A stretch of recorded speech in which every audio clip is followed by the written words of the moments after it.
مرتبہ ختم ہوا۔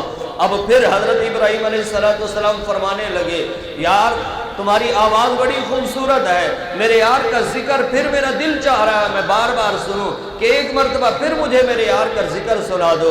وہ کہنے لگے اے ابراہیم، اے اللہ کے خلیل، اب تو تمہارے پاس کچھ بچا ہی نہیں، سارے کا سارا مال تم نے ہمیں دے دیا، اب کچھ بچا ہی نہیں ہے آپ کے پاس، اب ہمیں کیا دو گے؟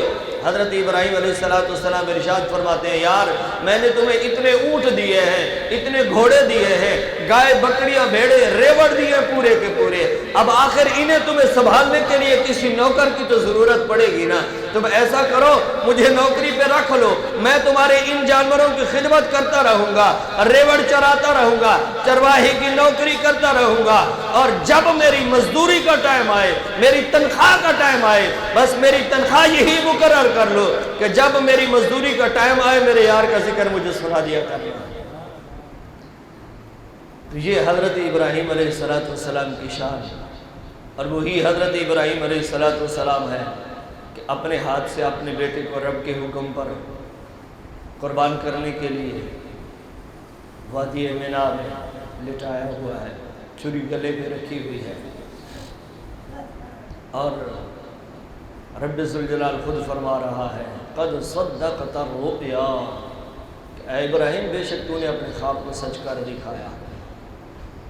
اور ایک بات اور بھی عرض کرتا چلوں کہ انبیاء کرام علیہ السلام کے خواب وہ وحی الہی ہوتے ہیں، وحی الہی ہوتی ہے، رب کی طرف سے وحی کی جاتی تھی ان کو خواب میں۔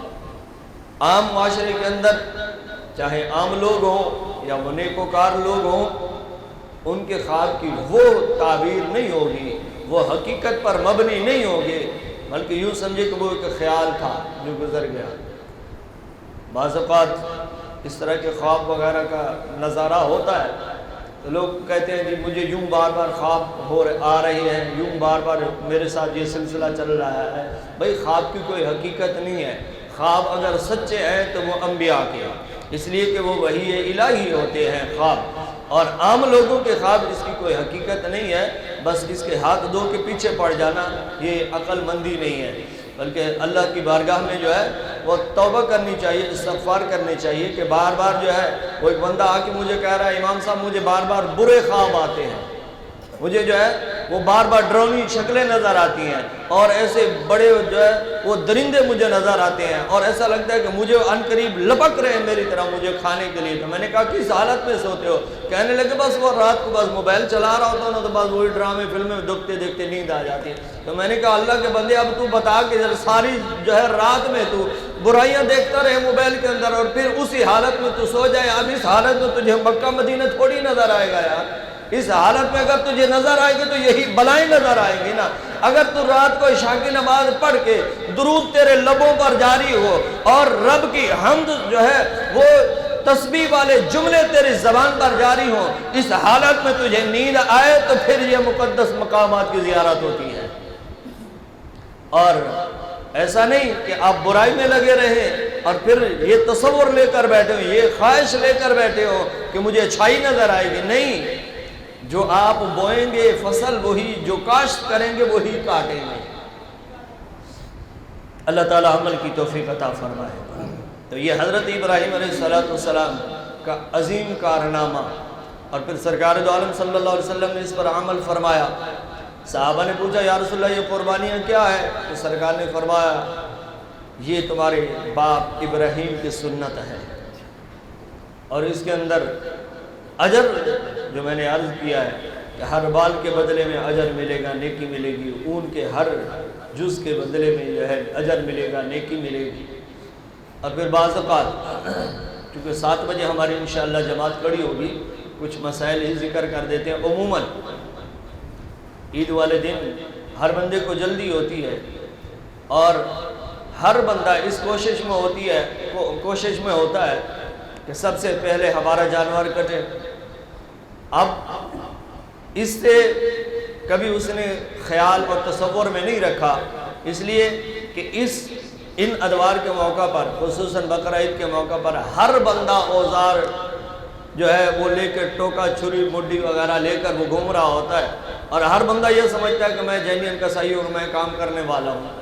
ہر بندہ ایسا نہیں ہوتا، بلکہ بہت سارے لوگ ہوتے ہیں جنہوں نے اوزار تو اٹھائے ہوتے ہیں لیکن اناڑی قسم کے ہوتے ہیں. اور پھر اس کی آپ حالت اس وقت دیکھتے ہیں کہ جب جانور کو ذبح کیا جا رہا ہوتا ہے، کتنا ظلم کیا جا رہا ہوتا ہے جانور پر، اور وہ چھریاں تیز نہیں ہوتی اور بڑی بے دردی کے ساتھ جو ہے جانور کو ذبح کیا جاتا ہے. بلکہ ایسا نہیں، جو سرکار دو عالم صلی اللہ علیہ وسلم کی سنت مبارکہ سے ثابت ہے کہ پہلے چھری کو تیز کرو.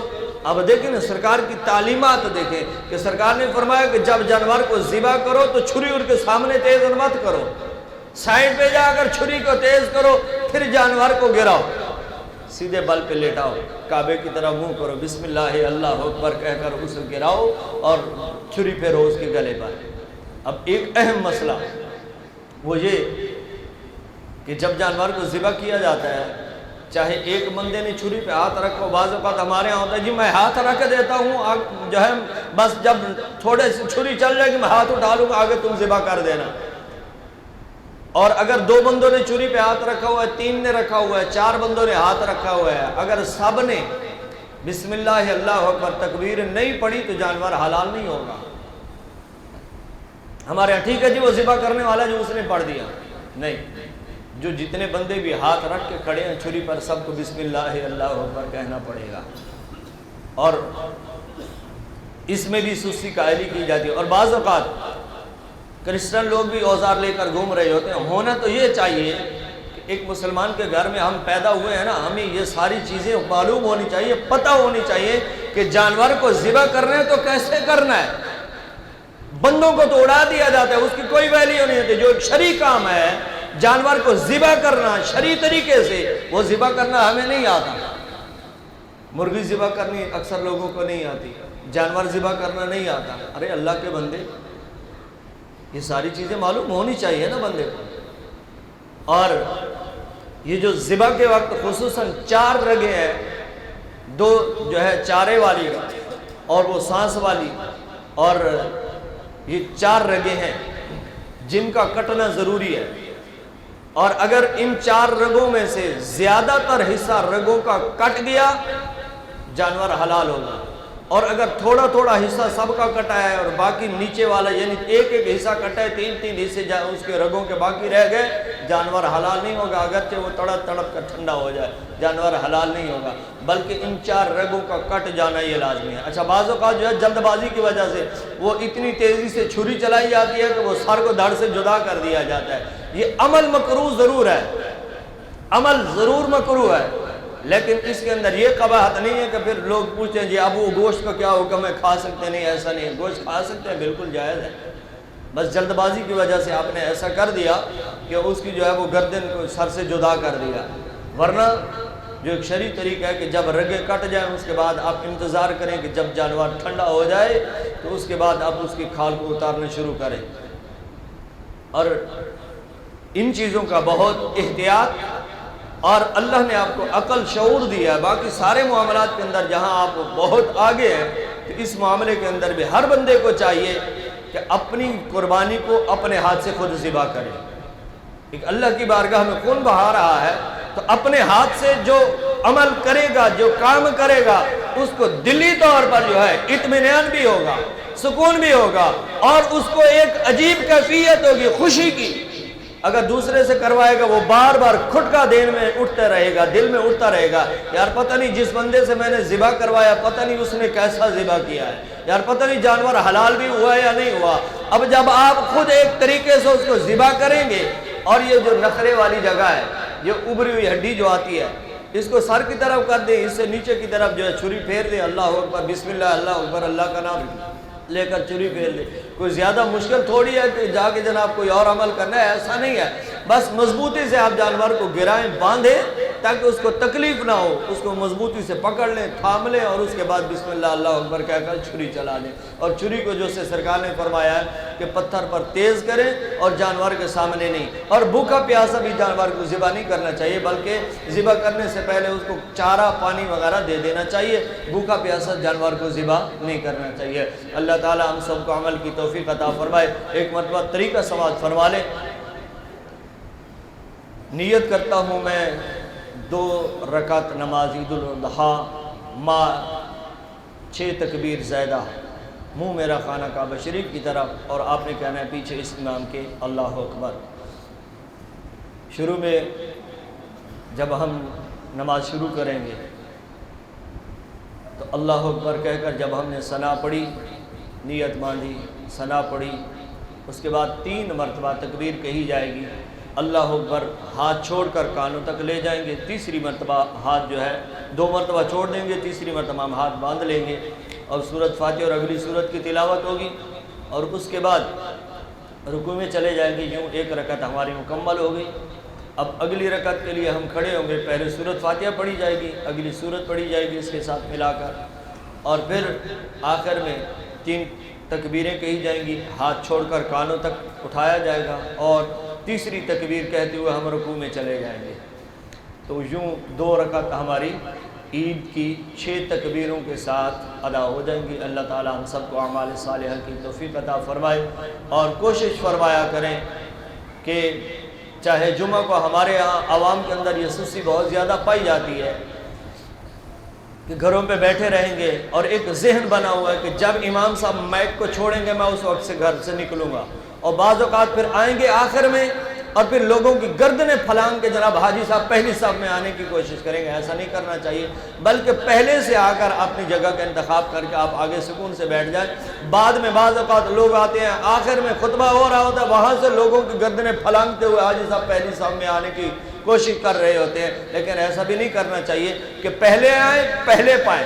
اگر پہلی صف میں آپ آ رہے ہیں تو آپ کو پہلے آنا پڑے گا، اور سرکار دو عالم صلی اللہ علیہ وسلم نے جمعے کی فضیلت بتاتے ہوئے ارشاد فرمایا کہ جو بندہ سب سے پہلے آیا، سب سے پہلے مسجد میں آیا، فرمایا اسے 1 اونٹ اللہ کی راہ میں قربان کرنے کا صدقے کا ثواب ملے گا۔